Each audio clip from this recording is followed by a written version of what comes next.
What's up, you guys? It's Chris here. So today I want to share with you a story about how and why I quit a $55,000 a year job. And that may come as a shock to some of you, but about a year ago, yes, I was working a regular 9-to-5 job. I worked that job because I needed it. I was about $30,000 deep in credit card debt with no real way out. And after our son Benji was born, my wife and I were stuck with about a $9,000 hospital bill because our insurance wasn't very good. Now, the job that I had at the time was paying me just enough money to really keep me afloat. You've probably heard that job also means just over broke. Yeah, that's exactly where I was. We were one accident away, one major house repair away from not having enough money to even pay our mortgage. And it was a scary time because we were on the verge of bankruptcy. But it was a hole that I kind of dug myself in. It kind of reminded me of that old Lending Tree commercial where the guy was getting new cars, living in a house way beyond his means, but he kept smiling and pretending to be happy. But he was saying stuff like, "I'm in debt up to my eyeballs. I can barely pay my finance charges. Somebody help me." Yeah, I felt just like him. But instead of beating myself up and waiting for some huge raise at my job or some huge financial windfall of cash, I had to sit down and figure something out for myself. And that was when I came across the blog and the YouTube channel. Now, I had a few businesses in the past, but with a lot of them, I kind of lacked focus and would just kind of jump ship after a while or maybe even just stop doing it completely. And the main reason for that was that I really never saw myself quitting my job for what essentially was a side hustle. But then something strange happened. After some ups and downs, I stuck with blogging and created a YouTube channel, and I stuck with it for longer than about 12 months, and I actually started seeing significant results. To the point that my side hustle income officially started to outpace my 9-to-5 income. And that's strange to say, and just kind of thinking about it really sounds weird, but it officially became a waste of time to go to work. And I know that's really kind of funny to think about, but that was the case. Waking up, getting dressed, fighting traffic, and working for someone else was preventing me from building my business bigger. So then I made one of the hardest decisions of my life. I officially turned in my letter of resignation for a job that was paying me over $55,000 a year. And about 3 weeks later, that was it. I was officially unemployed, but I was the CEO of my own company now. And up to this point, I had accomplished many goals since starting this business, and quitting my job was by far the biggest one. It's funny because of what I was able to accomplish just simply by creating a few videos and writing a lot of blog posts. It afforded me ultimate freedom from the corporate grind.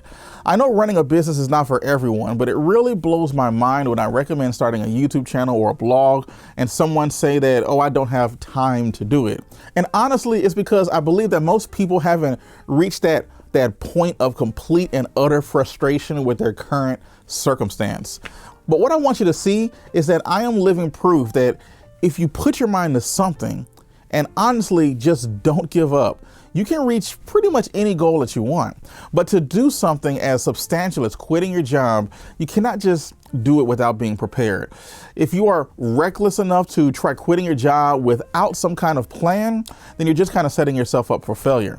For example, if I was a single man, I could have probably been a little bit more risky, but I have a wife and I have a son, a legit family that is depending on me to deliver. So I needed some kind of plan of action. And that's what I put together, these 7 things that I did to prepare myself before I even quit my 9-to-5 job. So let's go through these right quick. Number 1, create a budget. Now sit down and list every single dollar that you owe to anybody. This includes school loans, mortgages, hospital bills, car loans, monthly bills, whatever it is. Come up with a number that you need to maintain your current lifestyle. So for example, if your current job makes you $4,000 a month gross, meaning that's before deductions and benefits or whatever, then that is your target number, that $4,000. Now we need to get your survival number. How much money do you need to survive? So if you lost your job tomorrow and you had to severely cut back on everything, what is that number? This number should be less than your gross, okay? And those two numbers tell you what you need to get from your business in order for you to walk away from your job. The number 2 thing that you need to do is you need to absolutely pay off any bad debt that you have. Now, this includes high interest credit cards, school loans, personal loans, whatever it happens to be. Now, just a preference on my part, but if you have any debt that you are paying an interest rate of higher than about 4, maybe 5%, then you should just go ahead and just pay it off completely.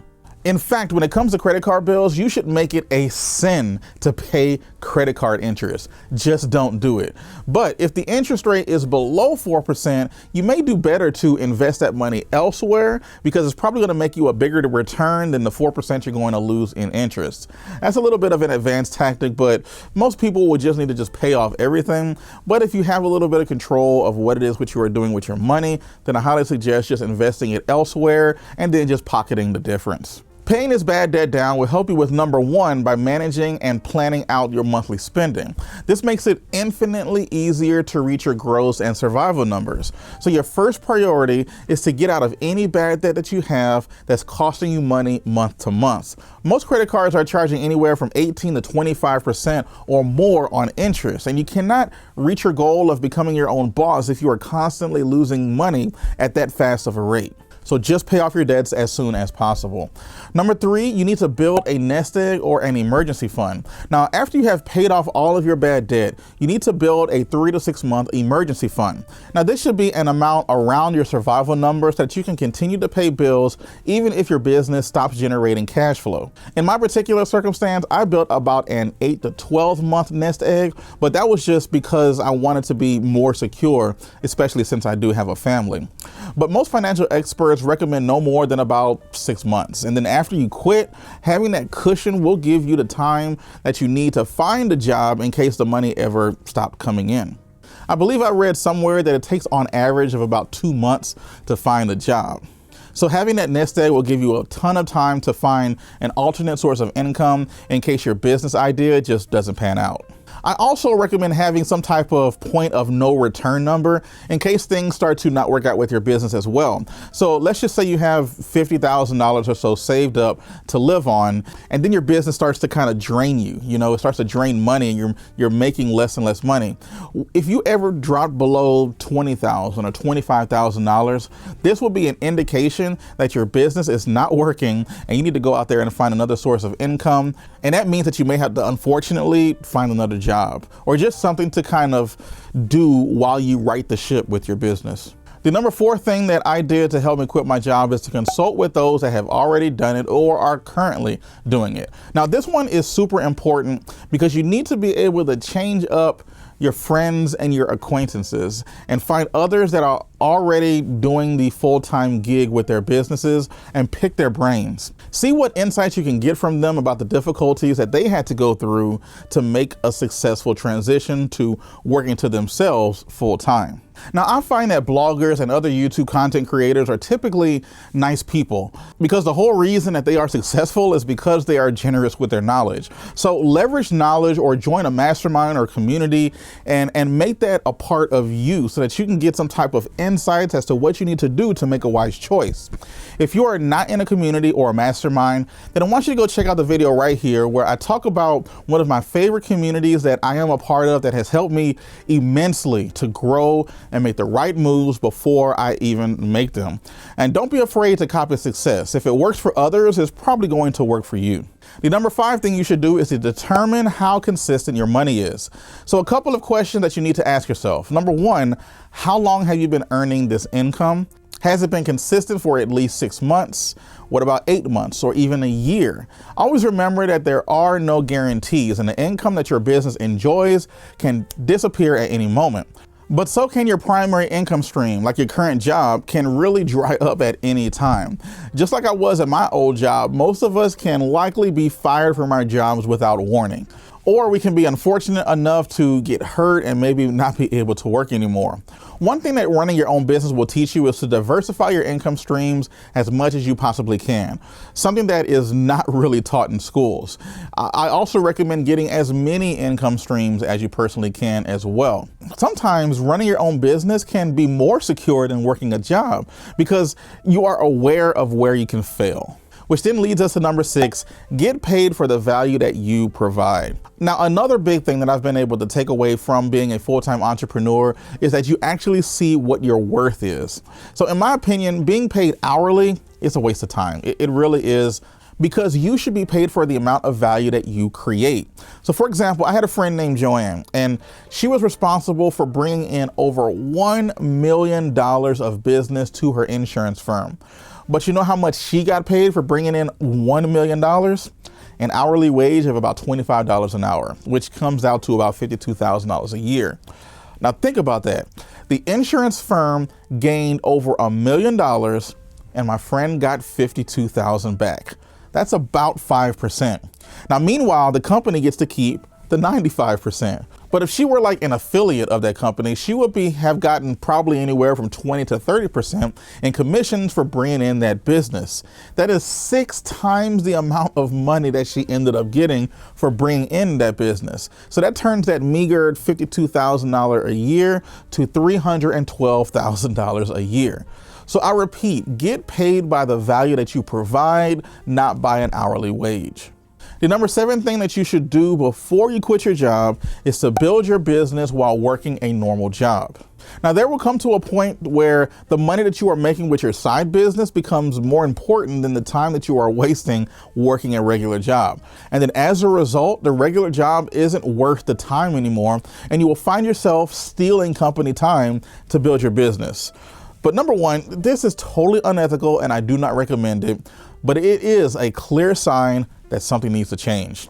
Also, another reason why you should do this while you're working a regular job is because businesses take time, especially something like blogging or YouTube. So don't quit your job until you have a steady stream of income coming in from other sources outside of your job, and then refer to number 1 when it comes up to getting a good number to safely call it quits. Now, just because you guys have been a good audience, I will throw in a bonus step, and that's just to jump.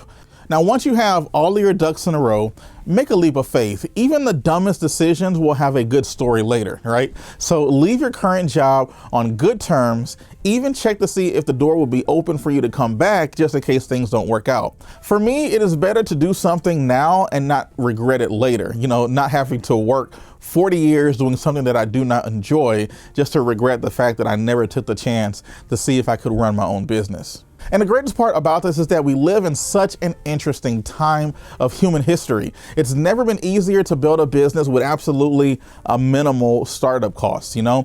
And the way that your parents made money, essentially that is 100% dead. You know, it's gone. So jump now while you still can, and it's still relatively easy to do. But to sum up everything, just remember this. If you love your job, then don't quit. Don't do this. This isn't advice that you need to be following if you absolutely love your job, because there is no point. But the truth is, more than 60% of people hate their jobs. So take life into your own hands and don't think like the majority, and go the other way when you see everybody going that way. Always remember, you do not need a job, you need an income. There is a difference. So I know I have talked a lot about building a business with YouTube and blogging, and if you guys want to learn the proper way to grow a similar business, just like I did without having to waste your time, be sure to go check out my free 1-hour training at tubemarketing101.com, where I go over my 10 secrets to going full-time on YouTube fast. Some people have said that this free training is the most detailed, insightful, and down-to-earth advice available online. So check it out right now by clicking the link below or in the description and visiting tubemarketing101.com. So that's it for me. If you have any other questions, please let me know.